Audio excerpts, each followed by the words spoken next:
시간 동안 감사라고 하는 큰 주제 아래에서 매일 하나씩 본문을 달리하면서 감사에 대해서 말씀으로 묵상을 해보려고 합니다. 오늘은 받은 것, 있는 것에 감사하자 하는 말씀의 제목인데요. 이것은 탐욕과 관련이 되어 있습니다.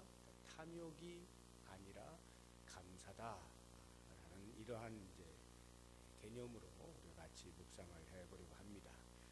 탐욕이 무엇인가부터 알 필요가 있는데요. 우리 인간에게는 먹고 사는 문제에 대한 가장 기본적인 생존을 위한 권리가 있습니다.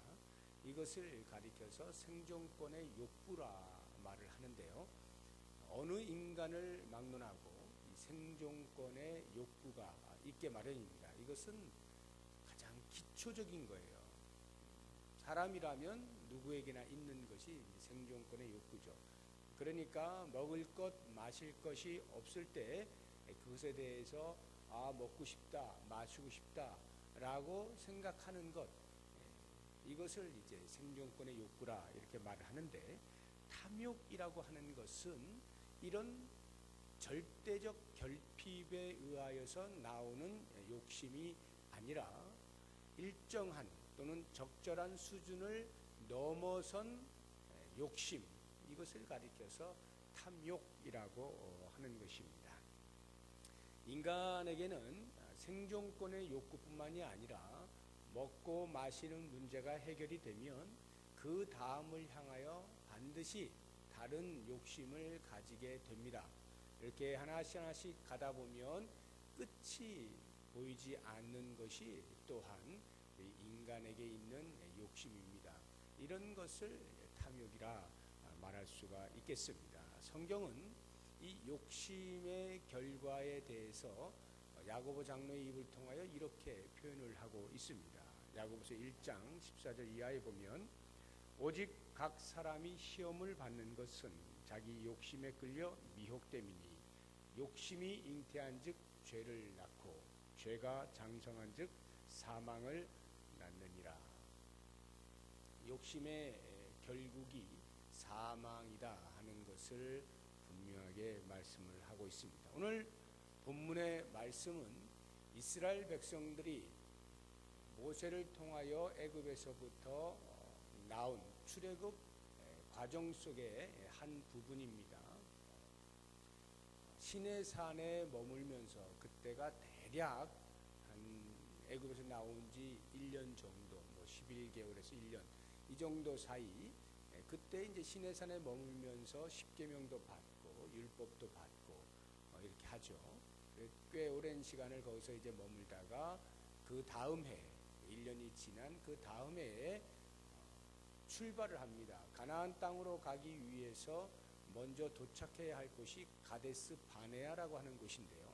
그곳을 향하여 출발을 하는 그 첫 기착지가 이 다베라라고 하는 곳입니다. 오늘 본문에 나오는 다베라인데요.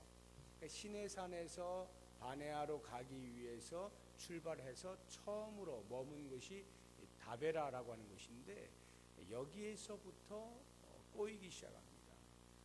이스라엘 백성들이 하나님 앞에 원망을 쏟아내기 시작하는 것입니다. 5절, 6절 한번 보시죠. 그 원망의 내용이 이렇게 기록이 되어 있습니다. 우리가 애굽에 있을 때에는 값없이 생선과 오이와 참외와 부추와 파와 마늘들을 먹은 것이 생각나거늘 이제는 우리의 기력이 다하여 이 만나 외에는 보이는 것이 아무것도 없도다. 이것이 그들의 원망의 내용이었습니다. 신세를 한탄하는 거죠. 현재 신세를 한탄하는데 과거를 회상하면서 지금의 신세를 한탄하고 있는 것입니다. 과거는 우리 인간에게 절대로 잊어서는 안 되는 중요한 시간들입니다. 과거를 잊어서야 현재를 또는 미래를 향하여 나아갈 수 없는 것입니다. 언제나 과거를 기초하여서 그 위에 현재를 쌓아가고 미래에 대한 설계를 하는 것이죠. 그러나 우리가 과거를 돌아본다라고 할 때 성도는 과거에 하나님께서 그 상황 속에서 어떻게 우리를 돌보아 주셨는가에 대한 은혜를 회상하는 것으로서의 과거가 필요한 것입니다.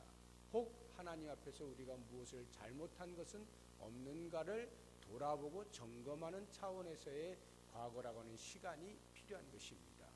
그런데 지금 이스라엘 백성들이 과거를 돌아보는 것은 그런 용도가 아니라 과거의 나의 상황이 이러하였는데 현재 그것이 없다 또는 부족하다라고 하는 현재 부족을 불평하기 위한 근거로서 과거의 시간을 회상하고 있다는 것이 문제가 되는 것입니다. 그들이 애굽의 종살이를 하고 있을 때에 비록 노예이고 종으로 억압된 삶을 살지만 먹고 마시는 것에는 별 문제가 없었다라는 말이겠죠. 애굽에 있을 때에는 값없이 생선과 오이와 참외와 부추와 파와 마늘들을 먹었는데 지금은 광야에 나와 보니 그런 것들을 찾아볼 수가 없다. 현재의 부족을 말하기 위해서 과거를 돌아보는 그러한 어리석음을 범하게 된 것입니다. 이들이 왜 이러한 원망을 하게 되었을까를 생각해 보면 성경은 우리에게 그것의 원인이 탐욕이다라고 말을 해주고 있습니다. 탐욕. 4절 한번 보십시오. 그들 중에 섞여 사는 다른 인종들이 탐욕을 품음에 이스라엘 자손도 다시 울며 이르되 누가 우리에게 고기를 주어 먹게 하랴. 원망의 진원지가 탐욕인데 이 탐욕이 어디에서부터 왔는가를 살펴보니까 이스라엘 백성들과 함께 애굽에서 나왔던 잡족들이 있었는데요. 성경이 잡족이라고 이제 번역해놨는데 그것은 여러 종족 이런 말이에요. 이스라엘 백성들만 애굽에서 나온 게 아니라 출애굽할 당시에 그 전에 10가지 재앙이 내리지 않습니까? 그러한 재앙들을 보면서 애굽에서 살고 있던 또 다른 노예들도 있었겠죠. 또는 애굽인이 있었을 수도 있겠습니다. 누가 되었든지 이스라엘 백성 아닌 다른 사람들이 그런 하나님의 능력을 보게 되면서 야, 저기를 따라가면 뭔가 지금보다는 나은 삶을 살 수 있겠구나 하는 생각에 아마도 그들이 덩달아서 이스라엘 백성과 함께 짐을 챙겨서 애굽에서 나왔을 것으로 보입니다. 그러한 수많은 잡족들이 있었는데 원망의 진원지가 거기에서부터 출발을 합니다. 4절 다시 보시면 그들 중에 섞여 사는 다른 인종들이 탐욕을 품음에 그 결과로 이스라엘 백성들도 탐욕을 품게 되었다라고 하는 것이죠. 10절을 한번 보세요. 이거 읽지는 않았는데 10절 보면 백성의 온 종족들이 각기 자기 장막문에서 우는 것을 모세가 들으니라. 왜 울어요? 먹을 거 달라고. 우리가 지금 만나 외에는 아무것도 없다고 울고 있는 것입니다. 다른 인종들이 탐욕을 품었을 때에 그것이 이스라엘 백성들에게 전염이 된 겁니다. 이 탐욕은 참으로 전염성이 강합니다. 누군가 내 옆에 한 사람이 난 이것이 없어. 이것 때문에 불편해. 왜 이래야 되지? 라고 탐욕으로 말미암은 불평과 원망의 말을 하면 그 옆에 있는 사람이 생각하고 있지 않다가도 그 말을 들어보니 과연 옳도다 하고 금방 전염이 되어서 자기도 모르는 사이에 원망과 불평을 같이 쏟아내게 되는 것입니다. 탐욕이 마음에 생기면 지금 나에게 있는 것, 내가 지금까지 받은 것, 누리고 있는 것이 보이지 않게 됩니다. 다시 10절을 보시죠. 10절이 아니고 6절이요. 6절을 보시면 이제는 우리의 기력이 다하여 이 만나 외에는 보이는 것이 아무것도 없도다. 이 만나 외에는 보이는 것이 아무것도 없도다. 지금 그들이 보는 것은 오직 만나뿐입니다. 만나를 보는데요. 그 만나는 언제나 자기들 옆에 있는 것이었습니다. 그래서 그것이 어디로부터 왔다라는 생각을 미처 하지 못하는 것입니다. 그것이 하나님으로부터 공급되어서 내 손에 주어지고 있다는 사실을 잠시 잊게 되는 것입니다. 그냥 만나는 내 주변에 늘 있는 것이라는 생각이 들어요. 그런데 그 있는 것은 하나님의 은혜로 여겨지지 아니하고 없는 것에 대하여 하나님이 왜 공급하시지 않느냐로 불평과 원망을 쏟아내는 것입니다. 있는 것이 분명히 보이고 인식이 되고 있으나 그것이 어디로부터 왔음에 대한 생각을 미처 못하고 늘 있다라는 생각을 하고 있기에 거기에서 감사를 할 여유가 없는 거예요. 지금 나에게 없는 것, 고기가 없어요. 애굽에서 먹었던 것들이 보이지 않아요. 그러니까 그것이 곧 자신들의 원망과 불평의 이유가 되는 겁니다. 성경은 이것을 가리켜서 탐욕이라고 말하고 있는 것입니다. 있는 것, 받은 것에 대한 감사가 사라져요. 마음에 탐욕이 생기면 지금 내가 누리고 있는 것에 대한 감사를 하지 못하게 되는 것입니다. 그렇기 때문에 우리가 이번 한 주간 동안에 묵상을 하면서 이 말씀을 통해서 지금 나에게 있는 것이 무엇인가를 돌아보는 일, 내가 지금까지 하나님으로부터 받은 것이 무엇인가를 돌아보는 일, 지금 현재까지 하나님께서 나를 먹이시고 입히시고 살리시고 여기까지 오게 하신 은혜들이 무엇인가를 나열해 보는 것, 생각해 보는 것, 점검해 보는 것 매우 중요한 겁니다. 언제나 우리는 현재에서 없는 것을 바라보게 되니까 마음에 자족이 생기지 아니하고 감사가 생기지 아니하고 늘 우울하고 부족하고 그것을 잡지 못한 것에 대한 불안과 염려로, 그래서 왜 하나님은 내가 이렇게도 성실히 하나님을 섬기고 있는데 도와주시지 않는 것일까? 라고 하는 것에 대한 원망과 불평을 쏟아내게 되는 겁니다. 바로 이 부분에 대해서 다윗이 우리에게 큰 모범을 보여주고 있습니다. 우리 같이 한번 다윗의 고백을 한번 찾아봤으면 좋겠습니다. 시편 131편을 찾아보시기 바랍니다. 시편 131편입니다.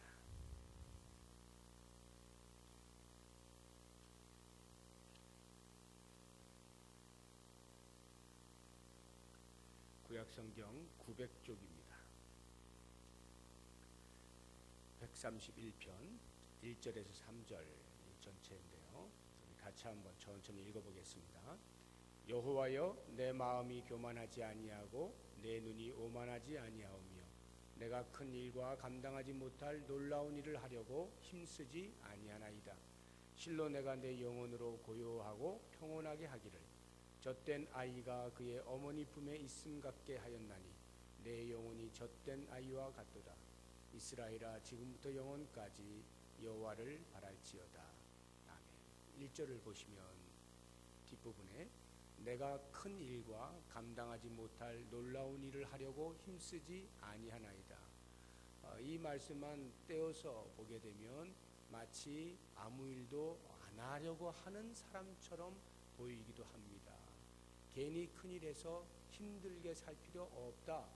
이런 안일주의자처럼 보이지만 다윗이 이야기하고 있는 것은 그런 내용이 아닙니다. 그 다음을 보시면 아이에 대한 이야기가 나오는데 젖을 뗀 아이에 대한 이야기가 나오죠. 2절 실로 내가 내 영혼으로 고요하고 평온하게 하기를 젖된 아이가, 젖을 뗀 아이가 그의 어머니 품에 있음 같게 하였나니 자신은 그렇게 살고 싶다는 거예요.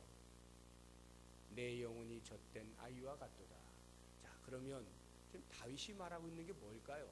젖된 아이가 엄마의 품에 있는 것처럼 살고 싶다라는 말이 뭘까요? 어리광 부리겠다는 뜻일까요? 젖을 뗐는데 왜 엄마 품을 찾는가? 이것은 이런 의미입니다. 아직 젖을 떼지 못한 아이는 엄마 품을 찾는 이유와 목적이 분명합니다. 그것은 젖을 얻기 위함이죠. 젖을 얻는 것이 그 아이의 목적이에요. 만약 엄마 품에 들어갔는데 젖이 나오지 않아요. 그러면 엄마 필요 없는 겁니다. 젖을 떼지 못한 아이에게 필요한 건 엄마가 아니라 젖이에요. 젖이 있느냐 없느냐, 이것이 문제인 겁니다. 그런데 젖을 뗀 아이가 엄마 품을 찾는다는 것은 젖 때문에 엄마를 찾는 게 아니죠.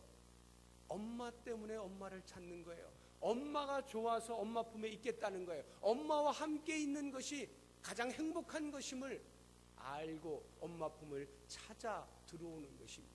이것이 젖된 아이가 엄마 품을 찾는 이유예요. 그래서 3절 보면 이스라엘아 지금부터 영원까지 여호와를 바랄지어다. 여호와를 바랄지어다. 여호와로부터 오는 복을 바라는 것이 아니고, 여호와로부터 오는 보호를 바라는 것이 아니고, 여호와를 바라고 있으면 여호와는 그 아이의 필요를 따라서 언제든지 보호하시고 지키시고 인도하심에 대한 확신과 신뢰 속에서 나오는 고백 아니겠습니까? 우리가 하나님을 향하여 감사할 수 있는 것은 바로 이것입니다. 여호와 한 분으로 만족이 되어지는, 지금의 나의 형편의 문제가 아니라 여호와 한 분으로 만족되어지는 순수한 신앙이 있을 때 거기에서 감사가 나오죠. 이미 그 여호와 하나님 우리 아버지는 이미 우리를 여기까지 오게 하시는 동안에 모든 필요한 것들을 채우시면서 입을 것과 마실 것과 잠잘 것들을 다 제공하시면서 여기까지 오게 하신 것 아닙니까? 이것이 받은 것, 있는 것에 대한 감사예요. 지금 현재 나에게 없는 것을 돌아보는 순간 내게 있는 것이 하나님의 공급이라고 하는 사실을 잊게 되면서 더 이상 그 입술에서 감사가 나오지 않습니다. 사랑하는 성도 여러분, 눈에 보이는 것이 전부가 아닙니다. 아니, 성도는 눈에 보이는 것으로 사는 사람들이 아닙니다. 성도에겐 보이지 아니하는 여호와 하나님 우리 아버지가 다른 그 어떤 것보다 더욱더 실제인 것을 꼭 기억하셔서 지금 내게 있는 것이 무엇인가를 살피며 그것이 아버지께로부터 온 것임에 대한 깊은 진정한 감사가 있는 우리의 삶이 되시기를